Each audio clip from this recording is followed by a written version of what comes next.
What's up guys, Bloodshed here. Today we're going to talk about a topic that I get asked frequently is Bloodshed, how do you stay motivated? So today we're going to talk about what you can do, mid to late season or in between seasons in Diablo 3 to stay motivated basically. So I'm going to cover a few things that I do and hopefully it works out for you guys as well. As you all know, Diablo has one of the best systems out there for early game progression, okay? But it does start to slow down around the month and a half mark, depending on how much game time you have, depending on how lucky you are with RNG. One thing I notice is people get ancients when I've been doing gear checks again.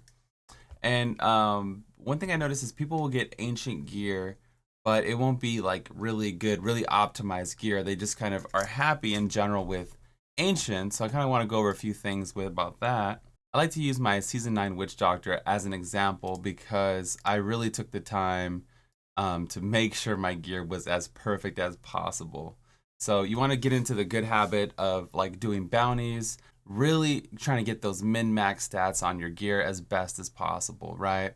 Witch Doctor in general back then had some intricate details like you had to have, plus damage and area damage, you know what I mean?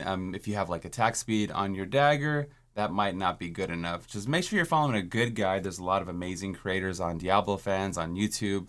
So check out everyone's videos and don't just settle for ancient gear, I guess would be my first tip, is to really go through and get the double stat on the Vile Hive, go through and get the triple stats on the rings. You can see on the ring right here, we got the double crit. Area damage, we didn't get an ancient version of that, so that's room where we could have improved even further. Make sure to get those double crit fire damage or elemental, whatever element you're using, right? So I think that's the first thing is to stay motivated, is to focus on the gear grind. I know for a lot of us, when we start to farm Paragon exclusively, we just kind of zone out and we're not as interested. You know what I mean? I love the gear grind process, and this is a way for you to extend it. Just make sure you're farming the right gear and look for those secondaries as well. So you can see the secondary of this has physical res, which is like the best secondary for Necromancer, Witch Doctor, Wizard.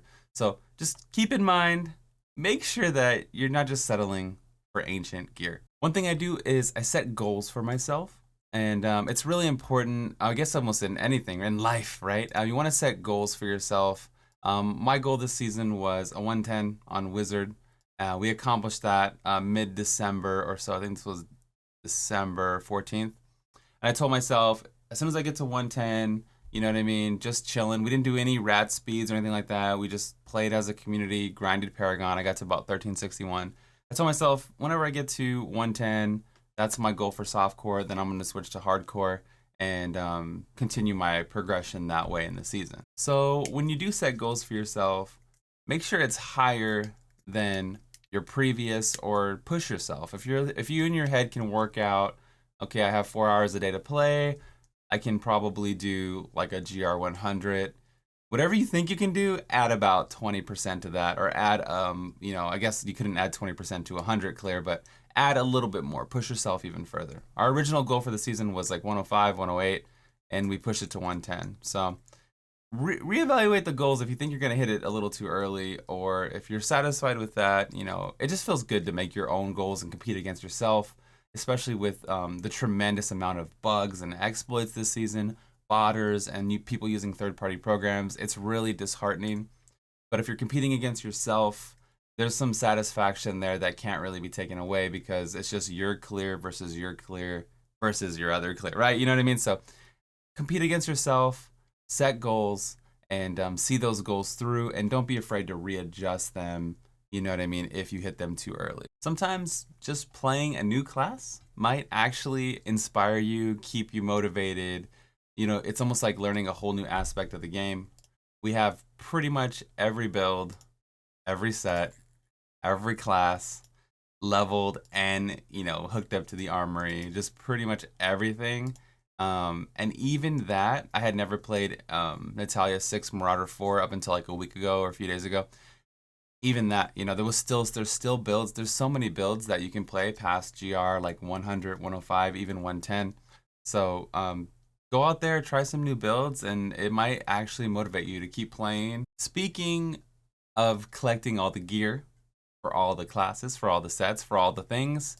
Set dungeons, my friends. Go through and do all your set dungeons if you haven't done it. Complete all the masteries. You get banner sigils for every single one.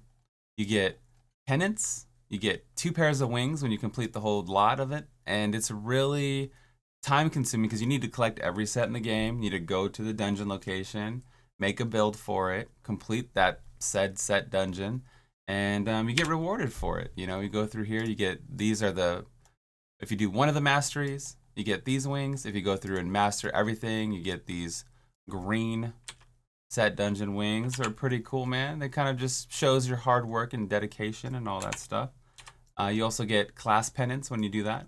So if you do all the barb, if you master all the barb set dungeons, for example, you get this pennant right here. I believe this is the class pennant, and then here's the wizard one, and so forth. So you get rewarded for your trouble and your time, and they're fun for the most part.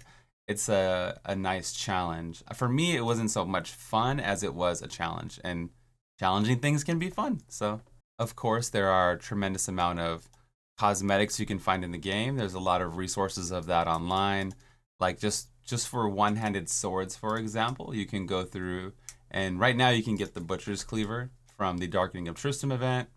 The Ghoul King's Blade is a rare transmog that you can get here in Diablo. The Quinial swords right here. You can get Wart's Leg from the Darkening of Tristram event that's going on right now. The God Butcher, which is one of my favorites. You can farm this, I believe, in Act 5. But you can go online and find all the locations. You know what I mean? You can go through and get your Rainbow Sword. There's so many transmogs, actually, that do take time to go through and collect in the game. Feel free to go do that. There's a lot of them. So pets, you can go through and collect. There's about at least 20 pets from the Menagerous Goblin. You can farm goblins for those rare pets. You can go to the Weeping Hallow Act 1 and get the Zombie Girl pet, Live More. It's a pet based off of iZombie, so you can do that. You can farm her. She's pretty cool. You can also farm penance. There's a fallen pennant you can get. So there's a lot of things that you can just go collect. I love collecting things in Diablo. I have everything but one of the StarCraft pets, so I should probably get that just to have a complete collection. But I have everything except for the one StarCraft pet. It keeps you busy, man. One of the things that can really keep you busy, man, is farming wings. So you can get Falcon wings, and you can get these elusive cosmic wings. If you haven't got these yet, you might have went crazy trying to get them, but you get them from killing rainbow goblins. They have to be in the open world adventure mode. We have lots of guides and routes for all this stuff, so you can actually farm the pets and the wings at the same time. So if you don't end up getting the cosmic wings, you can go through and collect all the different pets. If you're like me and you like to really prepare for the next season, you like to get in and go through and plan your builds and your game plan, your plan of attack, all the plans. You can start testing builds on season or non-season for the next season. So like, let's say next season I'm going to play Demon Hunter. I've been dabbling in Marauder builds, multi-shot builds, and so forth. You know, re-looking at the speed builds. You can go through and plan what you're going to do. Go ahead and farm non-ancient versions of the set.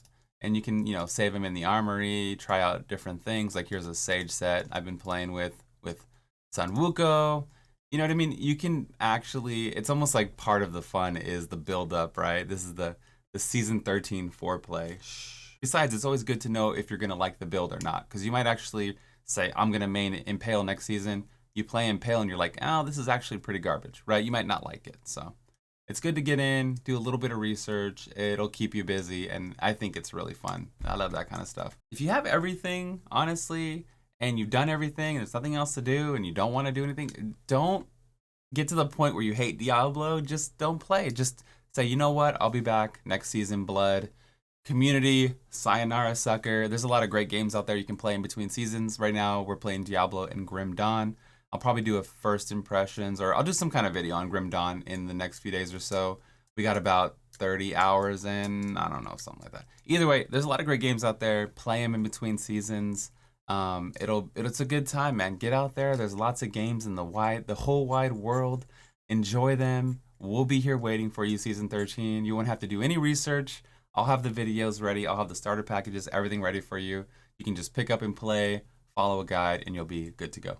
I probably forgot something. So if you guys are watching the video and you want to add something, feel free to put a comment down below. You might help somebody stay motivated in between seasons, I didn't mention alcohol or things like that if you're of age, or GG supplements, product placement. I didn't mention any of that stuff. We are sponsored by GG, so I'll put a link in the description if you guys want to check it out.